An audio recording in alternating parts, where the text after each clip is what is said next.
वाकई में सरकार भी इसकी तरफ ध्यान देना चाहिए, ताकि पैदा होते ही बच्चे को ऑर्गन्स को देख के ना पहचाने बेटा की बेटी है। तू भी लड़का है और मैं भी लड़का हूँ, हम दोनों में प्यार कैसे हो सकता है? मेरा आत्मा लड़की की है, शरीर लड़के का है। पैदा होते ही शुरुआत हो जाते हैं हमारे साथ जो फाइटिंग। हम हैं कौन? तो जीने के लिए वही या प्रोस्टिट्यूशन, देह व्यापार या भीख। वैसे बेटों से तो बहुत अच्छे कि जो किसी लड़की के ऊपर भी। नमस्कार, आप देख रहे हैं अर्थ प्रकाश टीवी और मैं हूं आपके साथ राहुल तिवारी। भारत के अन्य कई राज्यों में पुरानी प्रथा, जो एक बच्चे के जन्म लेने से लेकर जो लिंग की बात की जाए उसमें दो लिंग पाए जाते हैं, चाहे वो मेल हो चाहे वो फीमेल हो। इंटरसेक्सुअल जो बात है वो आजकल बहुत ही मुद्दे में उठ के काफ़ी आ रही है। उसके ऊपर कई कानून भी बनाए गए हैं। इसको लेके लोगों की धारणा या लोग कई जगहों पर ऐसा किया करते थे कि किन्नरों को बुला के अगर बच्चा दो लिंग का पाया जाता था तो उसको किन्नरों को दे दिया जाता था, और उसके बाद उसका भविष्य क्या है क्या नहीं है वो उसके बारे में कोई ध्यान नहीं दिया जाता था। इसी को मद्देनज़र रखते हुए आज हमारे साथ काजल मंगलमुखी जी हमारे साथ मौजूद है। आइए इनसे बात करते हैं कि क्या किस हद तक ये जो लोगों की पुरानी धारणाएं हैं वो सही थी, या आज जो अपडेशन है लोगों की सोच में क्या बदलाव लाना चाहिए।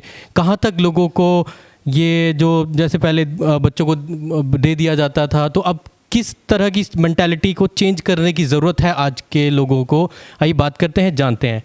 हाँ जी, मैं सबसे पहले मैं ये बताना चाहती, मेरा नाम काजल मंगलमुखी है।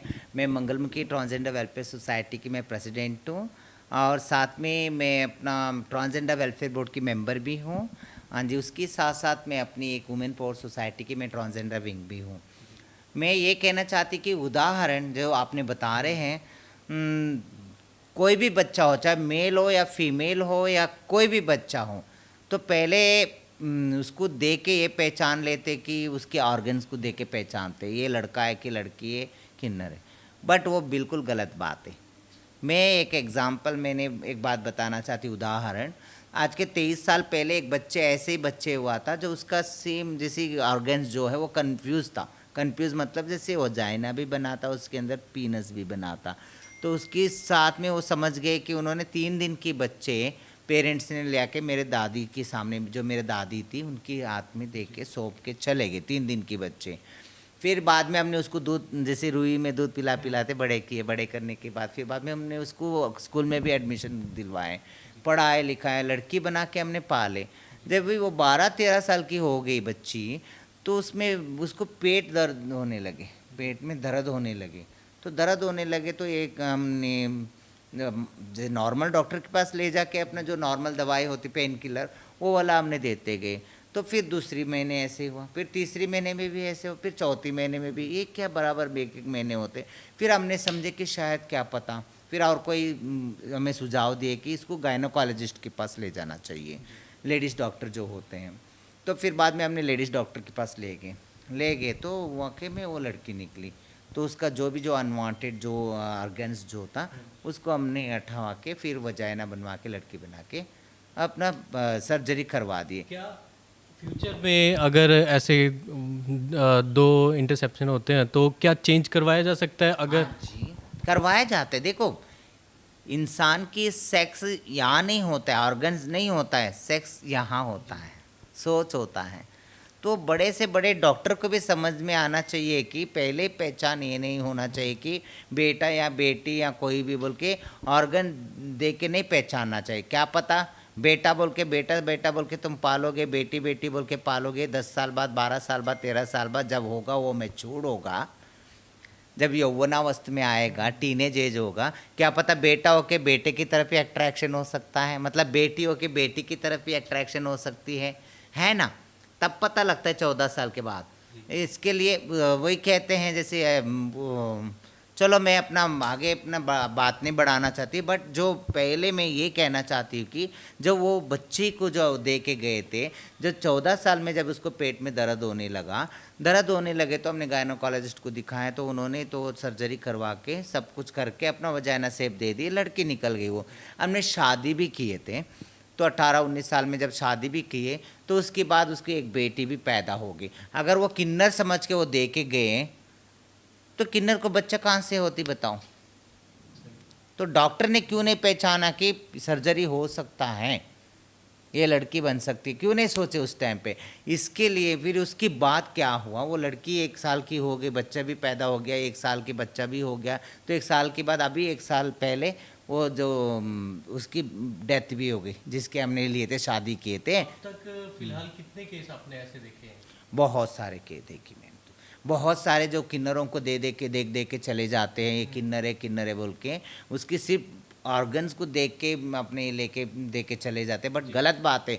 अभी 2019 में एक ट्रांसजेंडर बिल में ये आया हुआ है कि ट्रांसजेंडर को कोई बाहर नहीं निकाल सकते हैं, पेरेंट्स या फैमिली, या कोई उनको हरासमेंट भी नहीं कर सकते, डिस्क्रिमिनेशन नहीं कर सकते। उसके साथ बहुत बड़ा जो 6 महीने जेल भी हो सकता है, जिसे बहुत बड़ी पनिशमेंट भी है उसके लिए। बट अभी तक तो कोई सामने नहीं आ पाया कोई भी केस। बट मैं ये चाहती हूँ कि प्लीज़ कोई भी बेटा हो चाहे बेटी हो, चाहे कोई भी बच्चा पैदा होते तो तुम ऑर्गन्स को देख के ना पहचानो, सिर्फ तुम उनको पालो, उनको फ्यूचर सेफ दो, उनको एजुकेटेड बनाओ, क्वालिफाइड बनाओ, अपनी पास रखो। अगर कोई ऑर्गन्स में कोई चेंजेस आता है, कोई कंफ्यूज आता है तो उनको आप सर्जरी करवा के, बहुत टेक्निक आगे बढ़ गया है, तो सर्जरी करवा के तुम अपना उसकी फ्यूचर सेफ दो। क्या पता तुम्हारे बुढ़ापे की लाठी बन सकते हैं। क्यों अपनी सोच बदलाव क्यों नहीं ला रहे अपनी सोच में समाज में। ये देख के मैं बहुत बड़ी मलाल है मुझे। वाकई में सरकार भी इसकी तरफ ध्यान देना चाहिए, ताकि पैदा होते बच्चे को ऑर्गन्स को देख के ना पहचाने बेटा की बेटी है या किन्नर है बोल के। तो वो जब 13, 14 साल, 15 साल का जब होगा तभी पता लगता है कि ये बेटा है कि बेटी है, किसकी तरफ अट्रैक्शन है उसका, और क्या चॉइस है उसका, और इसकी हाव भाव कैसी है उसकी, है ना, उसकी बिहेवियर कैसी, वो सब देख के अपना डिसीजन लेना चाहिए। मैं अपने दर्शकों को बताना चाहूँगा कि हमारे साथ मंगलामुखी जी बैठे हैं। इनसे बड़ा उदाहरण मेरे हिसाब से आपके सामने मैं कहीं नहीं दे पाऊँगा। आइए इनकी बातों में ही आपको उदाहरण पेश करता हूँ। मैम, आप अपने बारे में बताइए। हाँ जी। कहाँ से शुरुआत की, कैसे पता चला, कहाँ से हैं आप? और अच्छा। जैसे जैसे आप अपनी कहानी बताते जाएंगे, उसका जो सिलसिला है, उसका संबंध इस कड़ी के साथ कहीं ना कहीं जुड़ ही जाएगा, मुझे हाँ लगता है। एक्चुअली जब मैंने पैदा हुई थी तो लड़का ही था। जी वही कह रहे ना, जो मेरा जो ऑर्गन्स जो था वो लड़के का था। जी तब बड़े होते होते जब मैं 6-7 इयर्स की हो गई, तब मुझे अपने आप को पहचान होने लगा कि 6 या 7 साल की उम्र में, जब फर्स्ट सेकंड स्टैंडर्ड पढ़ रही थी, जब उस टाइम पे ये एक लड़की मेरे सामने, छोटी सी बच्ची जो मेरी उम्र की, वो भी नेकेड होती है, न्यूड होती है, मतलब नहाने के टाइम पे, खेलने के टाइम पे मैं भी न्यूड था उस टाइम पे। तभी मैं समझती कि उसकी भी बाल है, मेरे भी बाल तब भगवान के लिए छोड़े थे, बालाजी के लिए, हाथ पैर सब कुछ है, बट वो ऑर्गन्स जो है वो मुझे क्यों नहीं, मेरे को क्यों चेंज उससे। प्लस पॉइंट है उस पर। उस टाइम पे मेरे दिल और दिमाग में एक बहुत बड़ा क्वेश्चन मार्क खड़ी हो गई। तो उसके बाद फिर बढ़ते बढ़ते बढ़ते जब 12-13 साल की होती, फिर एक मेरा जो मैं जिसको चाहती थी, एक अपना हम मेरे प्यार करता है वो लड़का, मैं भी प्यार करती बोल के अपने आप को अपना मैं प्यार करने लगी थी उससे। तो वो लड़का मुझे पूछता है, जब भी एक लव लेटर लिखता है तो मैं वो लव लेटर छीन के मैं पढ़ लेती। उसमें एक लड़की का नाम था, तो लड़की का नाम था तो मैं वो पढ़ के मैं बोलती कि इसमें लड़की का नाम है किसी की, मेरे नाम क्यों नहीं है, मैं तुम्हें प्यार करती, तुम मुझे प्यार करते, बचपन से तुम मुझे जानते हो। तो वो हंस के जब भी मुझे बताने लगा, बोले तू भी लड़का है और मैं भी लड़का हूँ, हम दोनों में प्यार कैसी हो सकती है। तो वो जो आपके दिमाग में क्वेश्चन मार्क आया था, उसका जवाब आपको कब मिला? उसका जवाब मिल ही रहे हैं। जब भी मैं बचपन में वही बोलते, तू मेरे पापा हो या मेरे भाई लोग हो या सोसाइटी के लोग हो, क्या समझ गए थे मेरा जो ऑर्गन्स को देख के वो लड़का है। बट किसी को क्या पता है कि मैं लड़की हूँ, गलत शरीर में मैं पैदा हुई हूँ। मेरा आत्मा लड़की की है, शरीर लड़के का है ना, ये हाल है। फिर उसके बाद होते होते अपना बचपना भी गुजर गए, सब हो गए, अपने दूर होते गए। देखो अगर तुम 1995, 1985, 1975 की बात अगर अभी तुम इस बात को भी अगर कंपेयर किए तो बहुत डिफरेंट था, हमारे लिए बहुत एक्सेप्टेंस नहीं था उस टाइम पे। मैं एक बात जानना चाहूँगा, एक दौर आता है एक दौर आता है 16 से 30 के बीच का। हाँ जी, हाँ वो जी। दौर कैसा रहा? वो दौर वही तो बोलते हैं ना, वो दौर तो बहुत ही मुश्किल मतलब कुछ इसी एक ऐसी चीज जो दिमाग पर अभी तक घर करके गई हो? अभी तक क्या, अभी भी हैं जो बचपन से लेके पैदा होते ही शुरुआत हो जाते हैं हमारे साथ जो फाइटिंग। हम हैं कौन, जी। हमारा अपनी अस्तित्व की पहचान के लिए तो निकल जाते हम घर छोड़ के, तो जीने के लिए वही या प्रोस्टिट्यूशन, देह व्यापार या भीख या नाचना गाना, ये 3 रास्ता छोड़े तो और कोई रास्ता नहीं जीने के लिए। ताकि अभी भले बहुत कहते तुम्हारे तो अभी नौकरी मिल रही, वो मिल रही, ये मिल रही, ये सब सिर्फ फाइल में बंद पड़ा है, फाइल में बंद है, अभी कोई इम्प्लीमेंटेशन नहीं हो पाई है।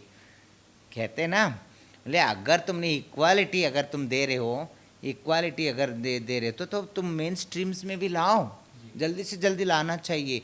ऐसे क्यों हैं जो पढ़े लिखे जो बच्चे, जो ट्रांसजेंडर बच्चे मजबूर हो रहे हैं कि नाचने गाने के लिए, तो वो आईएएस ऑफिसर क्यों नहीं बनते, आईपीएस क्यों नहीं बन पा रहे हो बताइए। और या आर्मी में या नेवी में या एस्ट्रोनॉट हो या लॉयर हो या डॉक्टर हो या स्पोर्ट्स में हो, खेल में हो, तो क्यों नहीं है, सिर्फ वहाँ मेल और फीमेल ही है। अब तक हमने देखा कि 31 के दौर तक की बात हुई, उसके बाद आपने किस तरह से खुद को स्टैंड किया। आज एक आप नाम है आपका, समाज में नाम है, प्रतिष्ठा है, उस प्रतिष्ठा को कायम करने के लिए किस तरह की स्ट्रगल हुआ? देखिए वही बात है जो वही प्रोस्टिट्यूशन की बात, फिर बैगिंग की बात 1995 में मैं चंडीगढ़ आई, तो उसकी बाद फिर अपने दिमाग में ये आया कि मैं बोले हमारे जीने के लिए, ये किन्नर को जीने के लिए सिर्फ 3 ही रास्ता है। ये 3 रास्ता हट के मैं, हम भले शरीर से किन्नर है, चलो मानती हूँ, ताकि लोगों ने नाम दिया है किन्नर, तो शरीर से किन्नर है, दिल और दिमाग तो नॉर्मल ही हैं। हम आम जैसी एक बेटा और बेटी से तो हम परफेक्ट है। देखो एक बेटा अगर ये कहता है कि आजकल बेटे भी एक बात कहती हूँ तो इतनी प्यार करते, इतने सब कुछ देते हैं, तो बेटा बेटा निकलता है। हम उन लोगों से तो बहुत अच्छे, उन वैसे बेटों से तो हम बहुत अच्छे कि जो किसी लड़की के ऊपर भी तुम चढ़ जाते हैं। जैसे एक बात कह रही, जैसे रेपिस्ट को भी अपना लेते हैं, रेप करके आता है उसको भी अपना लेते, एक्सेप्ट कर लेते हैं, या मर्डर भी करके आता है उसको भी एक्सेप्ट कर लेते हैं, या कोई अपंग बच्चा भी होता है उसको भी ज़िंदगी भर सेवा करते हैं माँ बाप।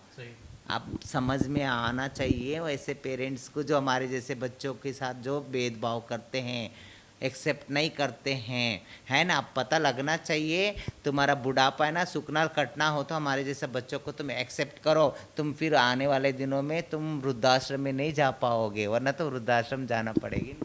हमने आपके बारे में एक चीज़ और मैम सुनी है कि आपने अपने आपको एक स्टैंड करने के बाद अपनी फैमिली को भी काफ़ी सपोर्ट किया, उसके साथ कई और लोगों को सपोर्ट किया जिन्हें समाज ने ठुकरा दिया था, उनके लिए आप एक आदर्श बने हैं, उनको साथ लेके चल रहे हैं, तो उनके बारे में क्या? नहीं वो बातें आदर्श तो बनी हूँ, मगर उनका भी इसमें मेहनत है, उनका भी स्ट्रगल है, वो भी स्ट्रगल करके आए हैं, उनकी भी अपनी लाइफ में बहुत सारा स्ट्रगल है।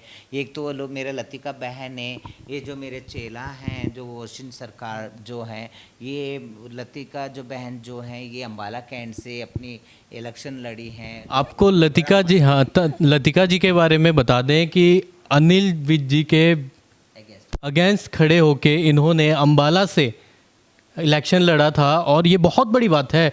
जिस तरह आम पब्लिक है समाज में कहीं ना कहीं ठुकराती चली जा रही है, अब कहीं ना कहीं उनको अकल आने की जो बात है वो मैम ने हमें सीधा बताया है कि किस तरह से उन्हें फ़र्क बिल्कुल नहीं करना चाहिए, और किस तरह से कि बच्चे लात मार देते हैं, वृद्धाश्रम में ले जाते हैं, माँ बाप को वहाँ पटक आते हैं। ऐसे बड़ी बहनें भाई ये लोग मिलके माँ बाप के साथ साथ आज दूसरे अपने जैसे सबके लिए एक आदर्श बने हुए हैं। कैमरा पर्सन दीपक के साथ मैं राहुल तिवारी। ताज़ा अपडेट्स व बड़ी खबरों के लिए सब्सक्राइब करें आज प्रकाश टीवी और बेल आइकन दबाना ना भूलें।